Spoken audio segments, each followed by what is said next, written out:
Good evening, Jim. Thank you for taking the time to do this interview with me. To begin, I was wondering what prompted you to enlist in the Army? Well, there was a lot of factors that influenced me going. There were a lot of factors that influenced me going into the Army. If you look back in history, in the late 60s, I graduated from high school in 68, did not have the resources to go to college.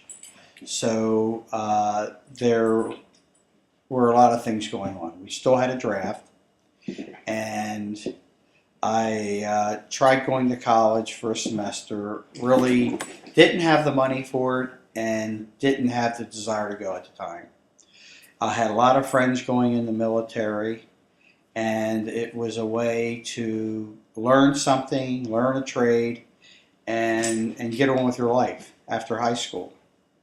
I grew up in a family that my father and his brothers and a lot of them, everyone served in the military. Some served in World War II. My uncle was in the Battle of the Bulge. My other uncle was a merchant marine during World War II, and if you knew what that was like, I always thought he was a little sissy man. He got on ships that had major mortality rates going across the Atlantic supplying the Allies. So he was, I guess I never really understood that until as I got older. So I went in the service. It was Keep going. It was an adventure. It was a lot of things. I wanted to serve my country. Everyone in my family served their country, and that was my way of doing it. We had Vietnam going on, which was kind of scary, but. And do you know when did that start, or when did it start breaking news for you? Well, one of the things that we saw every night on TV was how many people got killed that day. Vietnam was probably the first war that was on TV every night, and you'd see head counts for how many people that got killed every week. You'd have 200 people getting killed, 300 people. I lost my uncle in 1968 or 67, and the Tet of 68 is. I'm sorry, I lost my uncle in 68. The Tet of 68. And that was major impact. That was my mother's baby brother. He was only a few years older than I was. It was just really a lot of turmoil. We had civil rights, we had Vietnam. It was just really a lot of turmoil, and I just wanted to get out of some of it. So around what year was it when you enlisted? I enlisted. I got a letter from the president and usually when you got greetings from the president, I got a letter from the draft board saying that I should go down for a physical. And usually when you got that, the next thing would be greetings from the president. It means you got drafted. So I enlisted in the Army for 3 years. Once you enlist, they give you up to I think about 6 months to actually go away.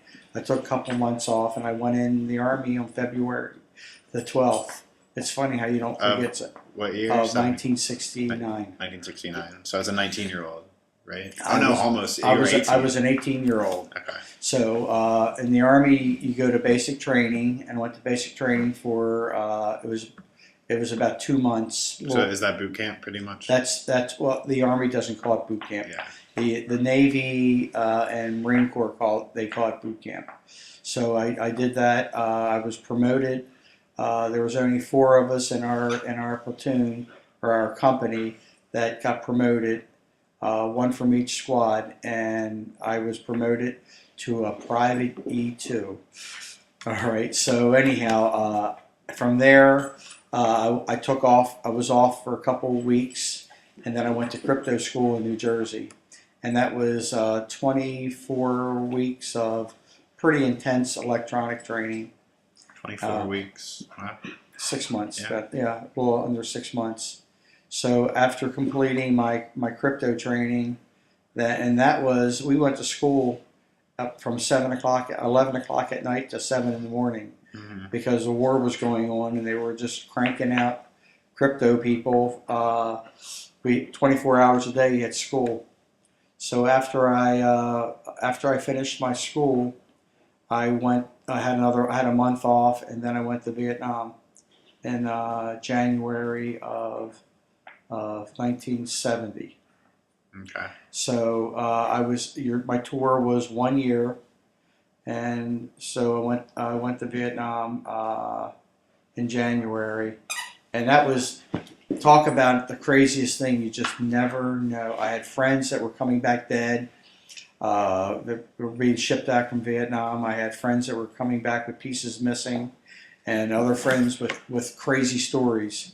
And here I am getting ready to go over. I had a really good friend that had just come back from the Marine Corps, and his mother-in-law gave him a St. Christopher. I'm not Catholic, but St. Christopher is, I think, the saint of safety over the land. Or anyhow, St. Christopher had done a tour right before him in Vietnam, and the medal came back, and Bob took it for a year, and then I got it, and I came back. So, Yeah, it's tough. yeah, it's tough thinking about that. Yeah. So it had 3 years in Vietnam. Two of them, the two predecessors, both were infantry guys, and they didn't have it very very good. They came back intact, but one of them had major mental problems. Hmm. But I took St. Christopher with me, that whole ordeal is kind of crazy. When you go to the airport and you're excuse me. It's fine. Your family drops you off at the airport, and you're getting on a plane, and you don't know if you ever see them again. Well, it's really emotional. Yeah. And my mother, had just buried her brother. So I get on the plane, and I can remember back then you didn't have movies, but you did have music on the airplane. And it was Peter, Paul, and Mary leaving on a jet plane, and that was like, and they didn't have a whole lot of music selections, so I'm thinking, what a song to be stuck with. To this day, it still sticks in my head. It puts me right in the same place of what I was doing. So, speaking of that airplane, how was the journey of your deployment? Like once you left Maryland? Well, I flew out of Baltimore Washington Airport, Thurgood Marshall Airport, into Tacoma, Washington, and at the airport there they had, because of all the troop movements, they had shuttle services from the Army that would take me into Fort Lewis, Washington. There I spent a couple days getting my jungle fatigues and my clothes that I needed for Vietnam. And then they shuttle us out to the next leg of the flight. Would be we flew commercial airplanes from Tacoma into Hawaii.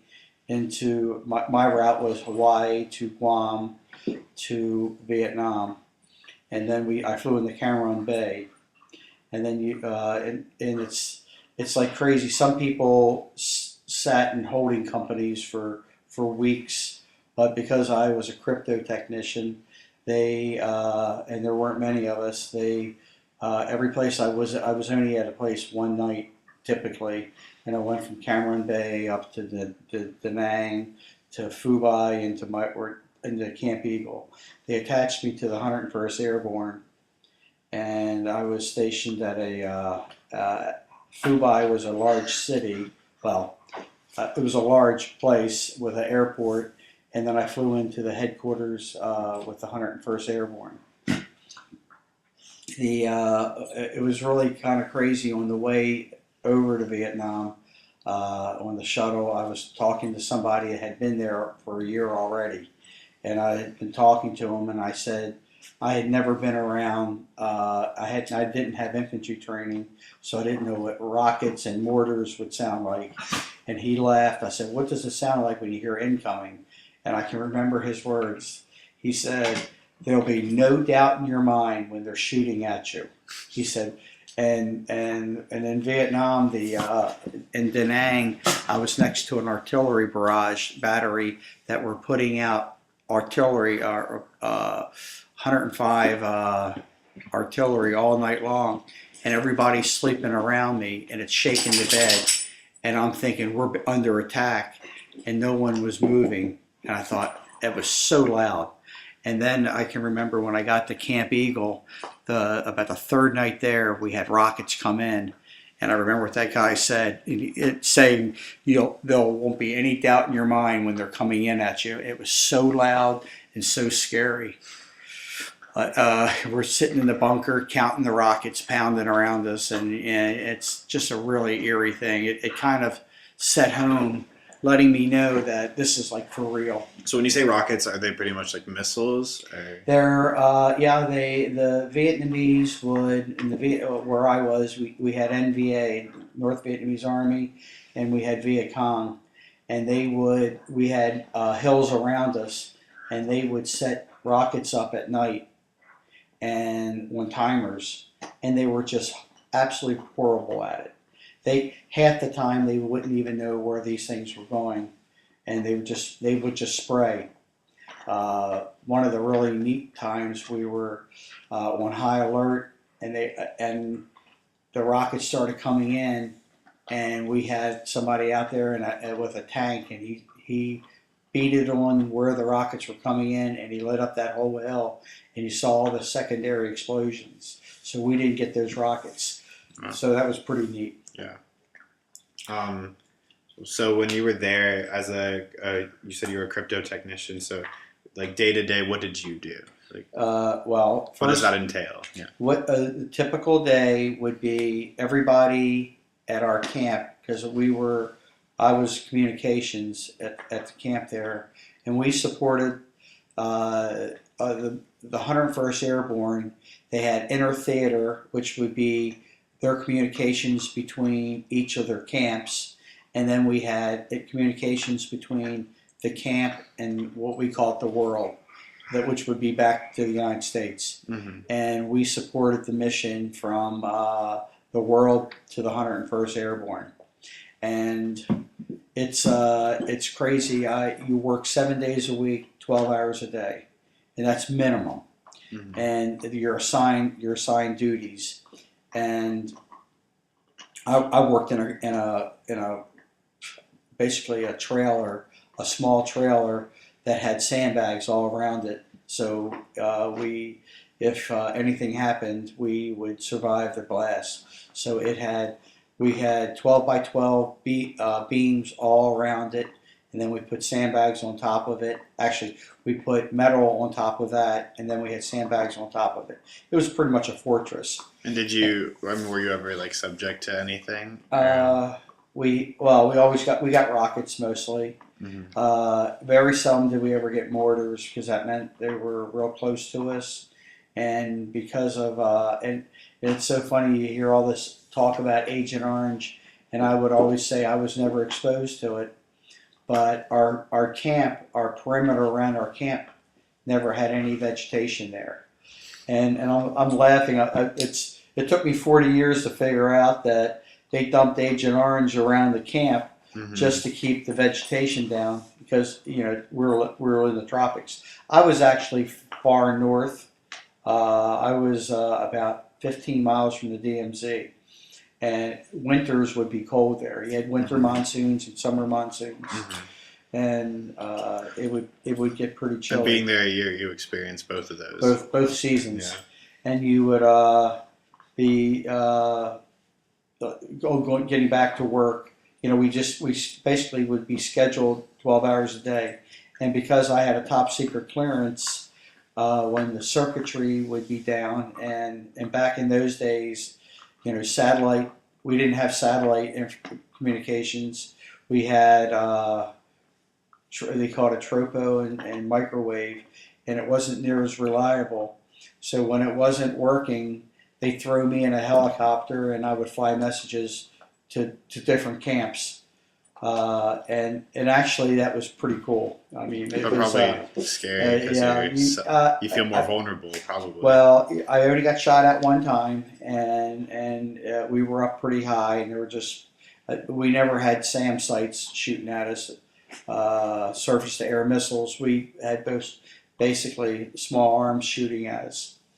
But I would go to different places, and one time I flew into Dong Ha, which was a air base or a camp that was right up on the DMZ, overlooking the DMZ. And I can remember we were in this little plane, and a twin engine plane, and I can remember circling around, and I said to the guy next to me, "Are we going to land there?" And it was a real small airfield, and we circled around and we dropped down to the ground, and when we hit the ground, they just threw all the flaps up and the brakes up, and we like skidded to a stop, and it's like it was so scary. I flew out in a helicopter back. I figured I'd take my chances with a helicopter. It just wasn't. That was so traumatic. Yeah. But yeah, I basically lived in worked in an air conditioned van because of the crypto equipment had to be kept cold.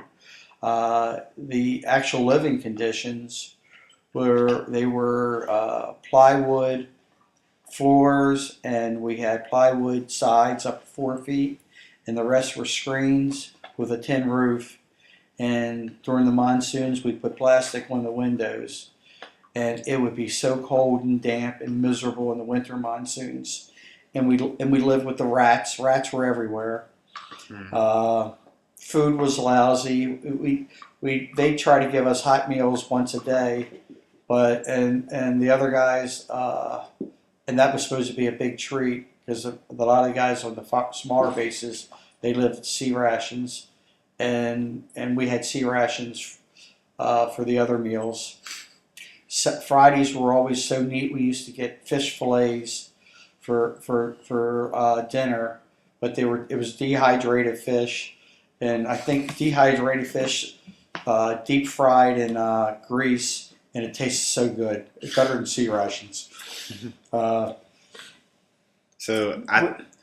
go ahead. Sorry. I was going to say it was just you get real close with everybody. It's a brotherhood. It is a brotherhood, and the 101st. That if you watch the TV series and you've read any of the books, they were a band of brothers. Mm-hmm. It was a different life.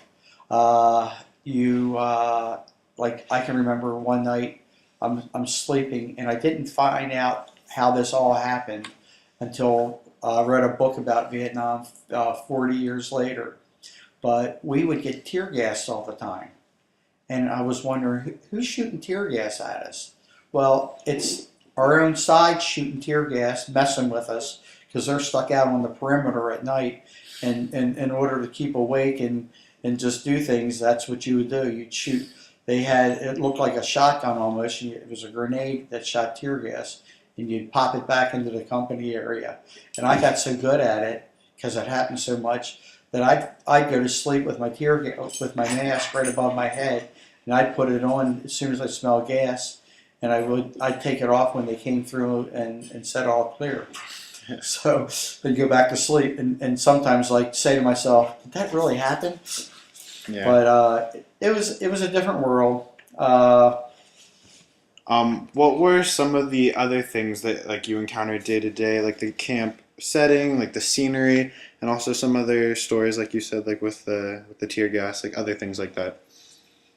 Well, the camp itself, like I say, we called them hooches, and all they were buildings that were probably about 30 feet by maybe 40 feet by 20 feet across, and the whole place was just full of them. Tin roofs. It was like Monopoly houses all over the place. No grass. It was all on clay. And that was one of the things that when I came home, I would have clay coming out of my pores for months. The dirt, the grime that you would just get into you. My father, when I first came home, took me up to a health club, and we sat in the steam room for about, I don't know, probably 2 hours. And I had a white towel. I washed, showered, and when I got out, and had a white towel and I dried off, and it was red from the red clay that we had. I was stuck inside you. So it was just in me. So it was like that for a long time. T-shirts stayed reddish for about a month or two. But one of the things that is kind of interesting, and just coming having Memorial Day past, we always have Rolling Thunder here in Washington with all the motorcycles. And I asked somebody one day what that was, and they said, "Oh, it's just the motorcycles rolling." And I said to him, "Well, I can remember the first time I was sitting up and I was looking over top the camp, and it was like this barren land from the Agent Orange, and I could hear in the distance this rumbling, and I said, 'What's that?' And it sounded just like the Rolling Thunder motorcycles that they didn't have yet, but it was B-52s dropping bombs up on the DMZ and in the Ashall Valley. That was real close to where we were. Well, you said the DMZ was about 15 miles away, right? 15 but miles you could away. Hear, you could hear that rumbling. Oh, you could hear it. It's unbelievable how loud that is. And it probably you could probably hear it more than that. I bet you could hear it 30 miles away. Wow. And at nighttime we would see the rockets and the fighting off in the distance at the in the valley, Ashall Valley. And you'd see the miniguns, and it was kind of eerie, really. The first night or third night I was at camp, we were under attack, and we had a patrol out, and they pushed the Viet Cong into camp, and we had the helicopters that would just take turns swooping down on the enemy and just opening up on them. And that one would finish dumping the ordnance on it, and then it would pull away, and the next one would swing in, and it was it really kind of gets you understanding that this is for real, that we're playing for life and death at the camp. I just have a ton of different stories, things that we would do. Some things I probably don't want to relay. Yeah. But for you, it was pretty much crypto 24/7 or 12/7. Right. Yeah. Well, 12/7. We would, and I would be stuck with flying, especially during the monsoons when our communications would be down. They put me in helicopters. One time I had to fly down to Da Nang, and we were coming back, and it was really the helicopter literally got blown back twice before we went back and got a bigger helicopter. Wow. But that was kind of scary. When I guess when I left Vietnam, it was really weird coming back to the United States. What marked the end of your deployment? When was it okay to come home? It was a year deployment. I got there in January. I was supposed to leave in January. I got there. They let me leave about 3 weeks early. They called it a Christmas drop, so I got to come home for Christmas. And I can remember that they had the paperwork for me to leave sooner, but because we didn't have a lot of crypto techs in Vietnam, they didn't have anyone to replace me. And I really had a bad attitude. I'm thinking, I want to go home. And I can remember my lieutenant that we had at Camp Eagle, him saying, we can send you home as a private just as easy as we can as a Spec 5. I had things that happen. You get promoted as you progress, and one they call it grade and time and grade. I had 2 meritorious promotions. I was probably a Spec 5, which is equivalent to a sergeant, longer than I was any other grade in the military because of how they got promoted. It was pretty neat. I came back from one of these jaunts where they had to fly me out, and the colonel was there, and he had a little card. He had left a little card for me, and it said, "Congratulations to Spec 5 Jacobs, a pat on the back for Spec 5 Jacobs for a good job." And I said, "Well, I'm only a Spec 4." And the guy said, "Not anymore." So that was kind of neat. It was a meritorious promotion. And I had only, typically you have to stay Spec 4 for a year, and I had only been a Spec 4 for a few months. So it was pretty neat. So then, right after that is when they sent you back. Yeah, I got sent back in December. I got home, back to the world, as we would call it. And that was weird. Oh, it was so weird. Everything from having like a flush toilet to having a hot meal.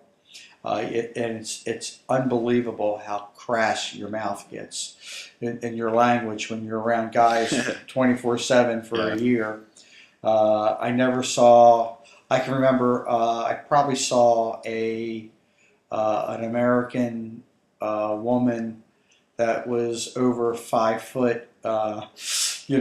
Maybe a couple times once in a while we'd have some nurses come through Camp Eagle, but you never see. It's funny the things that just seem out of place, and a blonde-haired, blue-eyed woman was just really strange because all you saw were Vietnamese women.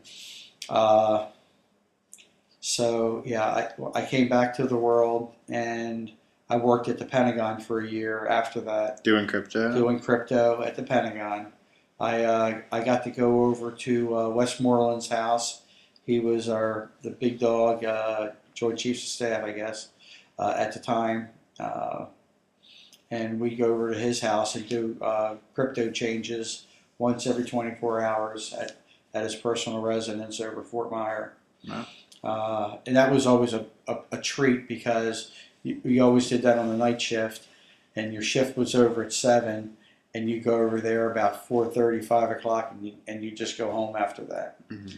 So it was different. Got out of the service back in February of, or actually, geez, the years are running together. It was probably in December of 1971, and I enrolled in college and started college. So is that one of the things you got out of your deployment? Yeah, you get a lot of things out of the service. One, it's a wonderful jobs program for somebody. Where can you take somebody and be 18 years old, 19 years old, and after 6 months, 8 months of training, you have a job, you have major responsibility. It's actually a pretty good thing. And I'd almost recommend it for anybody that was struggling in life, didn't know what they wanted to do. It's not a bad 3 or 4 years of time.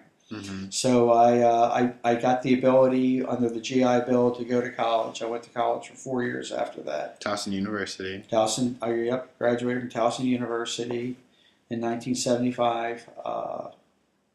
You sit back and you wonder, every time we go to war, you really look back and you think how necessary it is. And I guess, my take on the whole thing is, if everybody got to choose what war they were going to fight in, we'd probably be speaking German or Russian right now if we had a choice to choose. So you may not agree with your country. You may think your politicians are crazy, but you have to respect the military and what they do for us. They do keep us safe. Yeah, definitely. So that was I'm proud of being a veteran. Yeah. It's a shame that a lot of people don't do community service or do something for their country. I think it would be a wonderful thing. I know some countries like Israel that they require you to do that. That's all part of the process. Kids don't go to college right out of school. They go into the military or do some kind of service. Yeah. So from it all, you got your education, you got the work experience, you got an experience to do something that so many other kids, because you're practically a kid, that Right. kids don't even get to do. Right. So, Right. I have, if you're a thrill junkie, I got to do a lot of things that were pretty cool. yeah, this And helicopter I was ride. I was just a crypto guy. I can't imagine what the infantry guys get to do. Yeah, There is a price you pay for that, obviously. yeah. I That's the could have been downside. I could have been dead or You could not be here today. Yeah. right, right. All right. Well, thank you very much for taking the time to do this interview, and it's definitely showed me a different perspective on the war and on you and everything. So, Oh, all right. all right. Thank you.